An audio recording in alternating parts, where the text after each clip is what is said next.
Assalamualaikum warahmatullahi wabarakatuh. Halo Sobat Cerdas, perkenalkan saya Safti Nur Safitri. Pada kesempatan kali ini Safti mau sharing-sharing tipis bersama kalian mengenai keterampilan berbicara.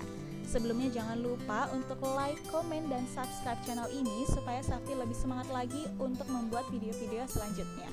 So langsung aja kita ke pembahasan. Tadi mengenai keterampilan berbicara. Mula-mula kita harus mengetahui terlebih dahulu makna dari berbicara itu sendiri.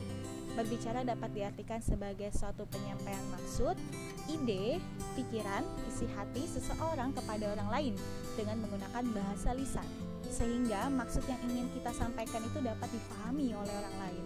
Sedangkan maksud dari keterampilan berbicara atau dapat disebut juga retorika ialah seni berbicara yang bisa dimiliki seseorang yang bertujuan untuk menyampaikan pesan lisan secara efektif sebagai bentuk komunikasi kepada orang lain. Nah, Sobat Cerdas, tahu nggak sih kalau mayoritas pemimpin dunia dan orang-orang sukses adalah orang-orang yang terampil dalam berbicara? Lalu, apakah hanya para pemimpin dunia dan orang-orang sukses saja yang dapat terampil dalam berbicara? Oh, tentu tidak. Kita juga bisa terampil dalam berbicara. Caranya bagaimana? Nah, cara yang bisa digunakan untuk mengembangkan keterampilan berbicara yaitu yang pertama, tingkatkan kemampuan berbahasa yang baik. Perbanyak kosakata dengan banyak membaca dan menulis. Cari kosakata yang belum atau kurang kita kenal. Karena semakin banyak kita mengetahui kosakata, maka akan semakin baik kemampuan kita dalam berkomunikasi. Yang kedua, latih kemampuan mendengar. Perhatikan apa yang dikatakan pembicara lain sebelum kita mengutarakan pendapat. Resapi apa yang didengar sebelum kita merespon. Karena pembicara yang baik merupakan seorang pendengar yang baik pula. Yang ketiga, belajar untuk mengerti dan menghargai cara pandang orang lain dengan pemikiran yang terbuka dan berusaha melihat sesuatu dari perspektif orang lain.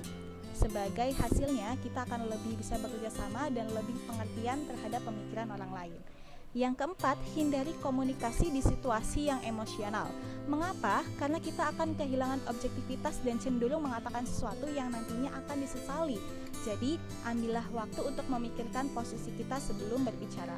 Lalu yang kelima, ikut serta dalam organisasi yang mendorong kita untuk meningkatkan berbagai keterampilan berbicara dan yang memungkinkan kita bertemu dengan orang-orang yang menarik sehingga kita dapat berkomunikasi secara langsung dengan orang-orang tersebut yang secara tidak langsung melatih keterampilan berbicara kita. Selanjutnya, Safti pernah melihat di salah satu akun Instagram @bicarapd mengenai teknik simpel berbicara di depan umum, yakni yang pertama, ceritakan apa yang kalian alami.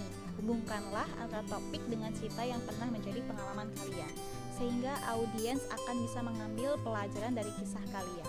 Lalu yang kedua, katakanlah apa yang kalian rasakan. Bicaralah apa adanya dan sesuai dengan apa yang dirasakan, sehingga kalian tidak perlu berpikir berlebihan dan mudah dalam menyampaikan. Yang ketiga, bagikanlah apa yang bermanfaat. Sampaikanlah hal yang bisa diambil manfaatnya oleh audiens. Dapat berupa pengalaman berharga, cerita motivasi, ilmu yang sudah kalian dapatkan, dan lain sebagainya. Nah, teknik simpel berbicara di depan umum tersebut pada intinya kita belajar untuk berbicara dari hati.